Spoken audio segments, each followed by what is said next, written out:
Of course, Denver 7 all over the game. Sports reporter Brady King will preview the matchup. Meteorologist Danielle Grant tracking our game day weather. But we want to start first with Danielle Kreuter live out with fans just outside Folsom Field heading into the stadium. Danielle?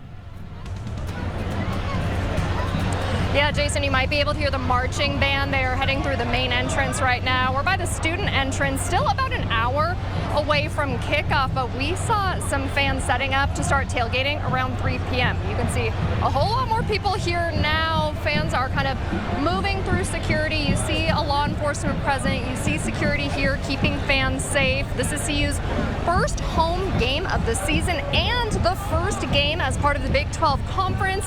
It's the Buffs versus the Bisons. And yes, Ralphie, CU's mascot is technically a bison. It has been a little weird to see the Bison and Buffs logo and both teams wearing the buffalo horns on their heads, but we'll move on.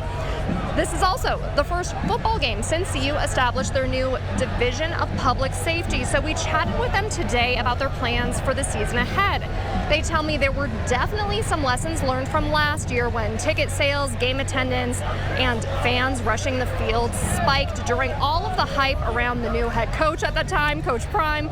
CU says that hype has already continued into this year.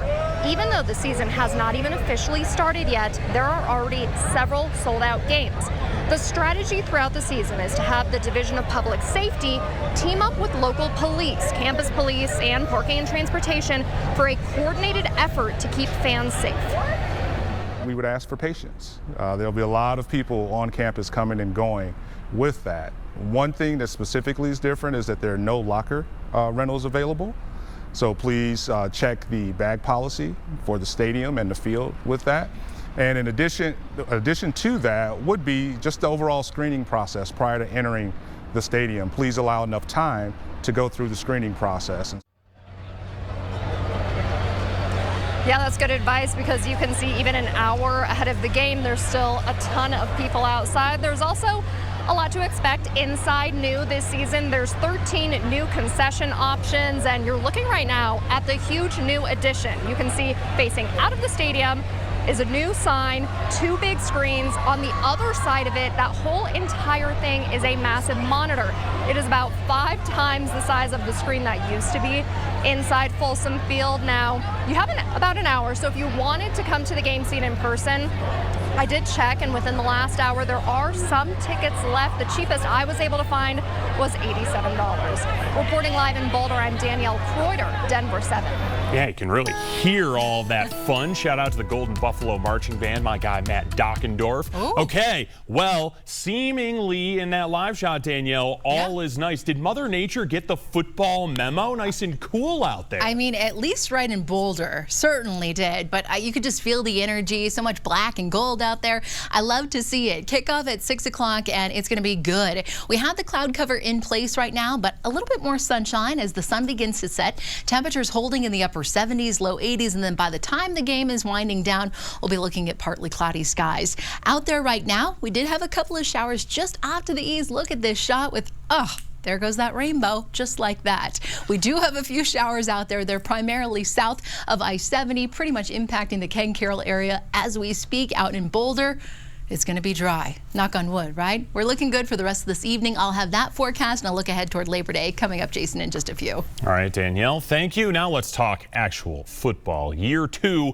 of the Coach Prime era on the field. After all this talk, we finally get to play football. So let's get out to sports reporter Brady King live at Folsom Field with much more on the Buffs, including the higher expectations this season.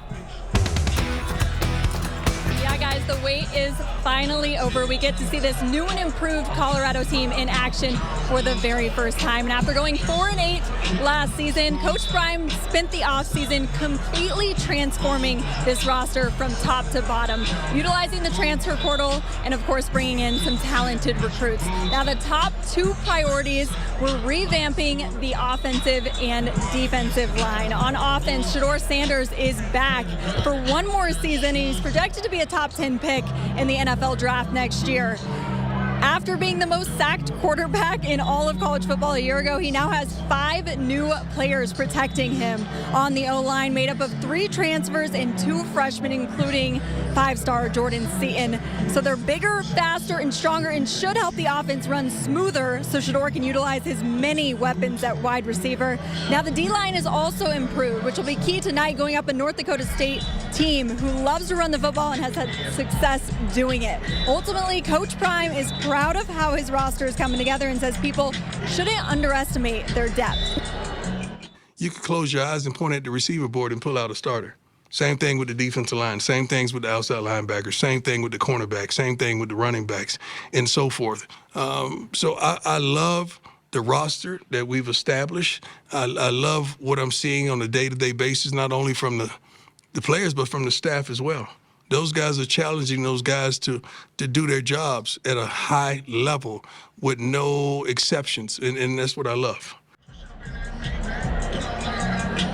So the Buffs are the heavy favorite going into this season opener, but they cannot overlook Indy State. This is an FCS powerhouse that has won 17 national championships, and honestly, they enter this game with nothing to lose. So the Buffs got to be ready to defend their home turf and take care of business in order to get this Week 1 win. Reporting from Folsom Field, I'm Brady King, Denver 7 Sports.